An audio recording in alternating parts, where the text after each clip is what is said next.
double. So, ano yung ano natin? Ano to yung variable? So, for example, we will create uh, get balance, for example.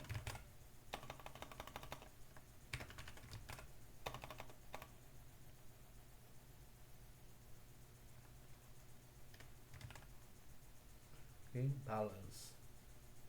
Tapos, create a constructor, const, and then, so ma-access na natin, then return balance.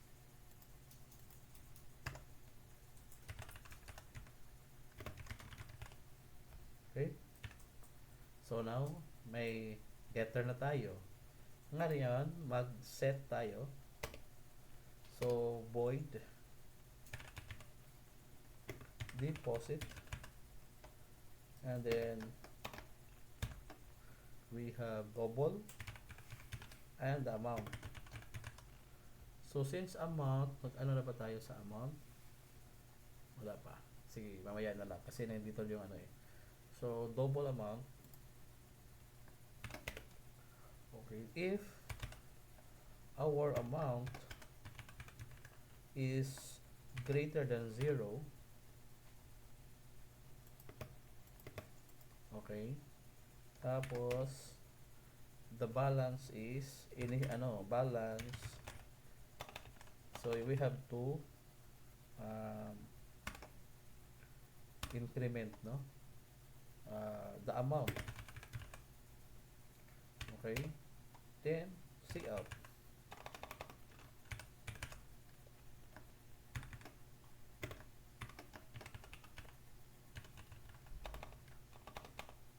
Deposited na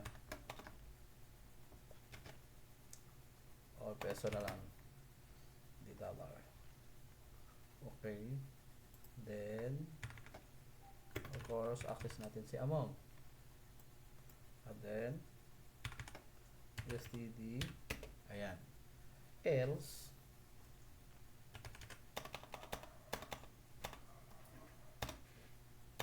ayan, else tayo dito, else cout invalid deposit amount.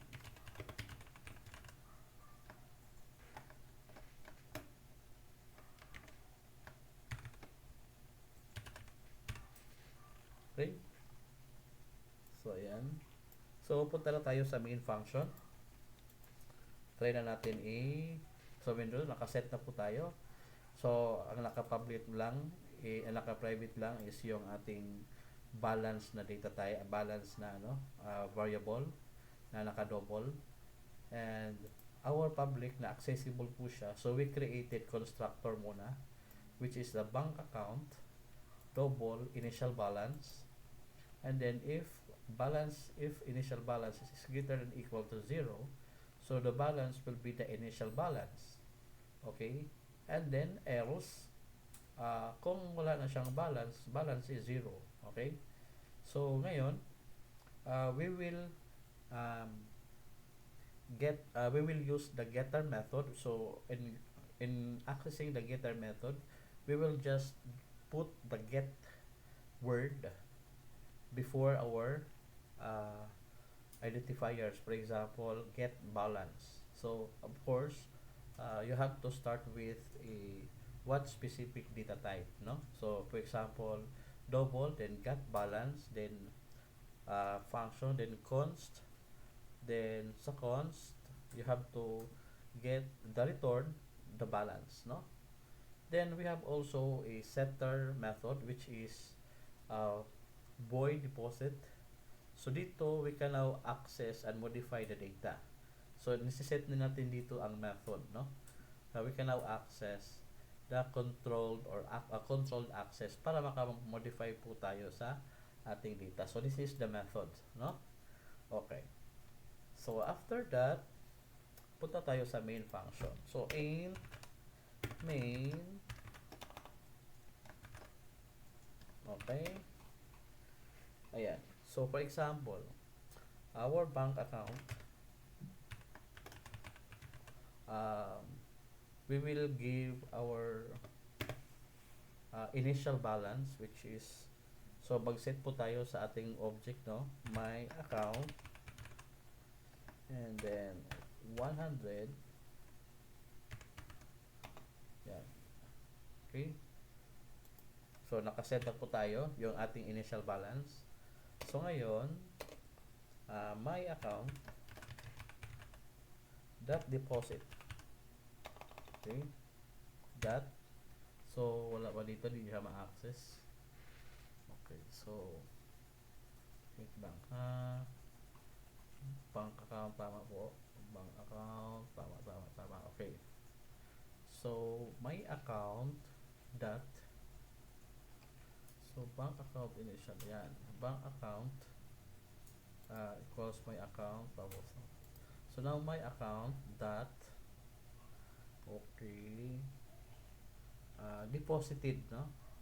Na, so that deposit. That deposit. Tapos, for example, nag-deposit po tayo ng 50.0. Okay. Then, semicolon. Ngayon, see out.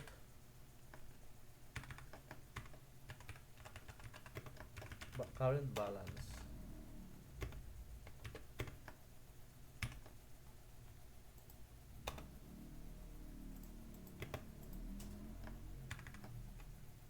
Then, my account. So, para ma-access na po siya, we will access now the getter. So, that get balance. Ayan. Tapos, function.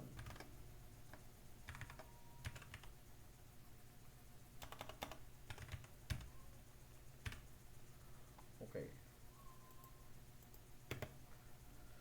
So, now let's try to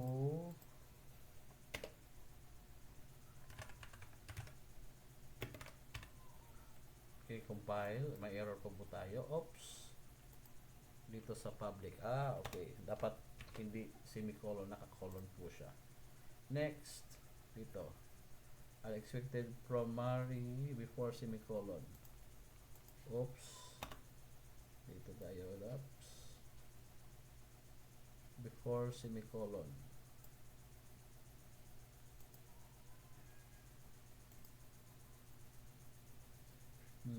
Void bank.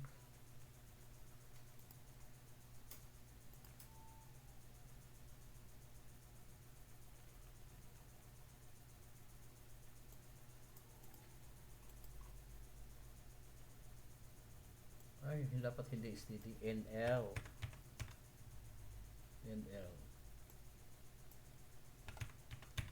Okay.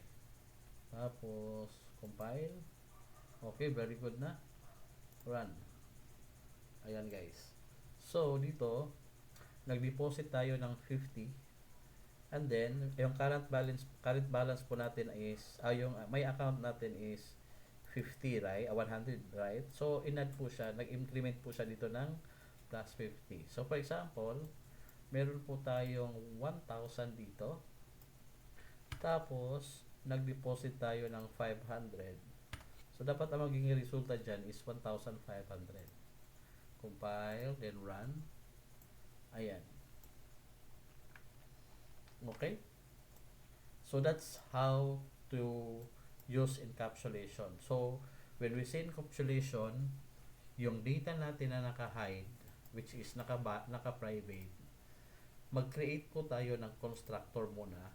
So, itong constructor na to, ito yung method na condition na makita natin yung ating initial balance, no?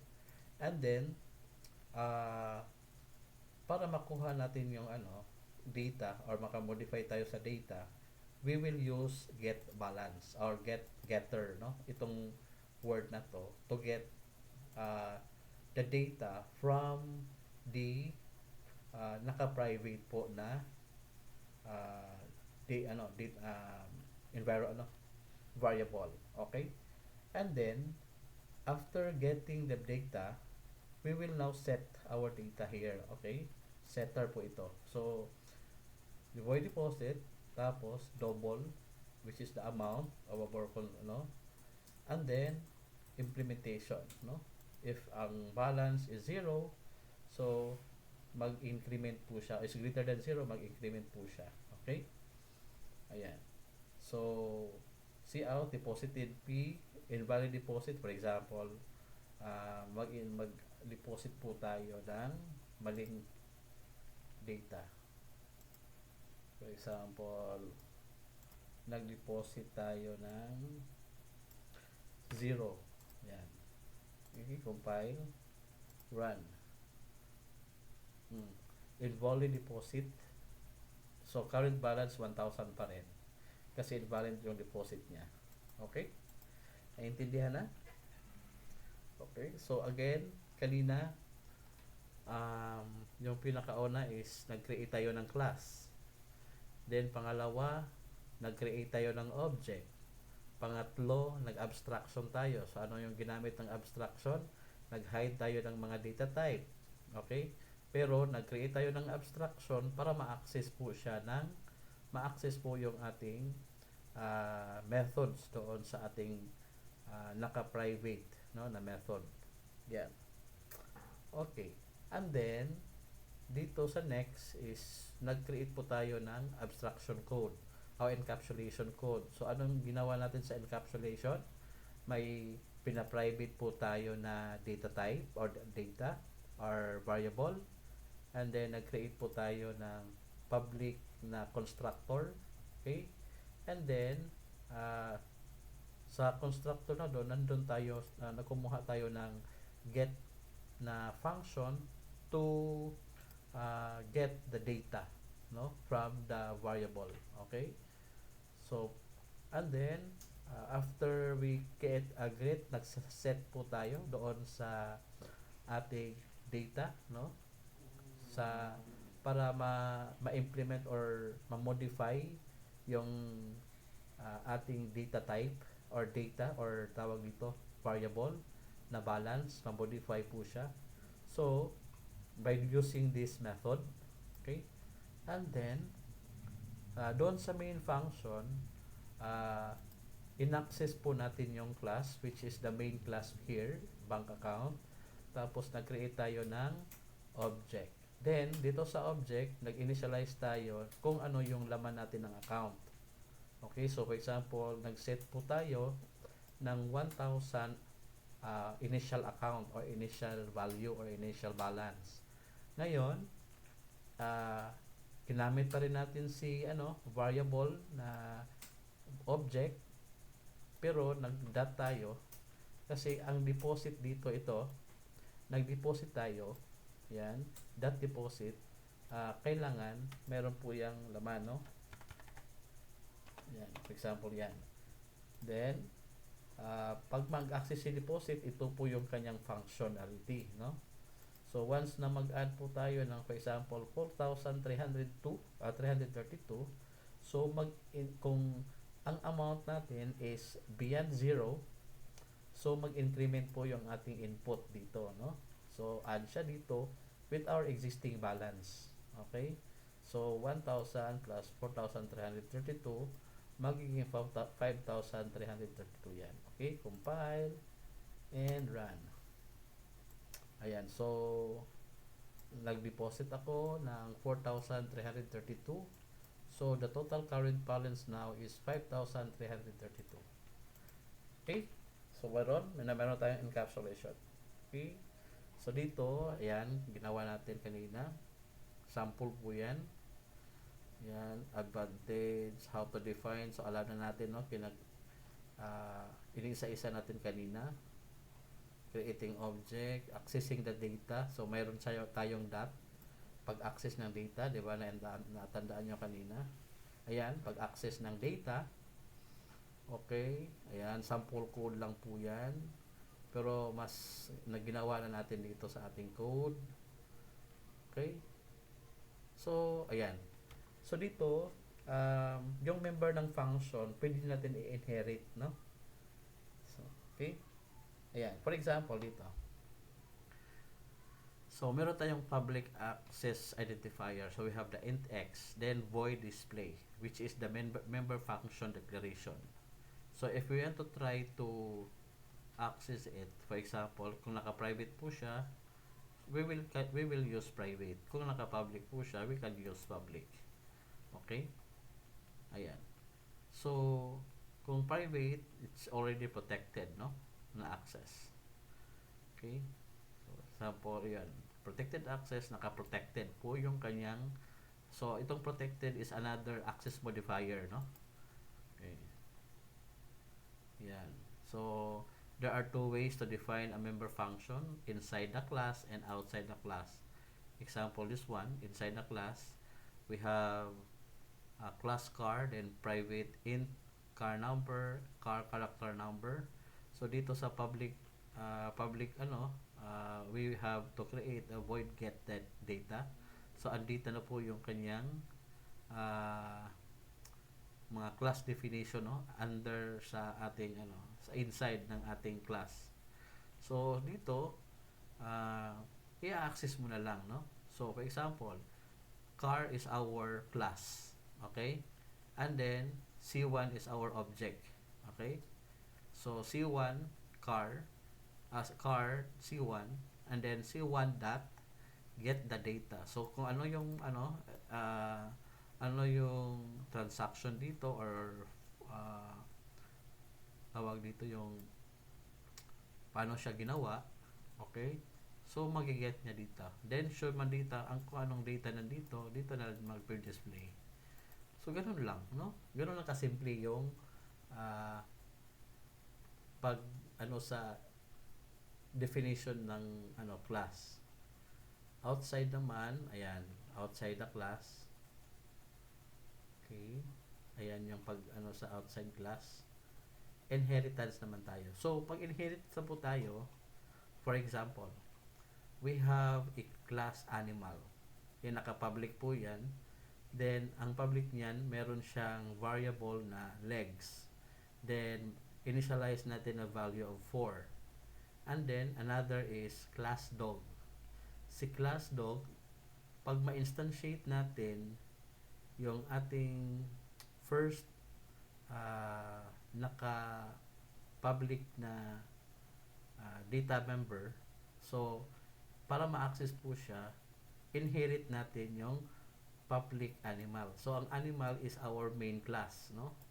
So, inherit siya by our class dog. So, whatever the value of our data here from the class dog, it also reflect to the animal class. Okay? Ayan. So, to to access now, yan, to access now, dog D. So, dog is our, dito for example, na class, tapos nag-enhance, we created a variable variable na object. So, for example, the dog has, tapos D legs, so D legs. So, dot dog, which is our D, and legs, data types niya dito, ayan, kasi naka-access po tayo kasi public ito po yung ginamit. In-instantiate po natin si class animal by our class dog. Okay? Ganun lang kasimple yung instantiation on inheritance. So, ano po yung parent class dito? Ito po. Car. Yan. Animal. Then, subclass. Okay? Or tinatawag nating base. Child class. Okay? So, child class is derived from our parent class. So, ito yung tinatawag nating subclass. Okay. So, ayan guys, yung lesson ng object-oriented. Okay? I hope you learned something. Please access now you can access tomorrow or Tuesday the summative, asynchronous summative. Thank you.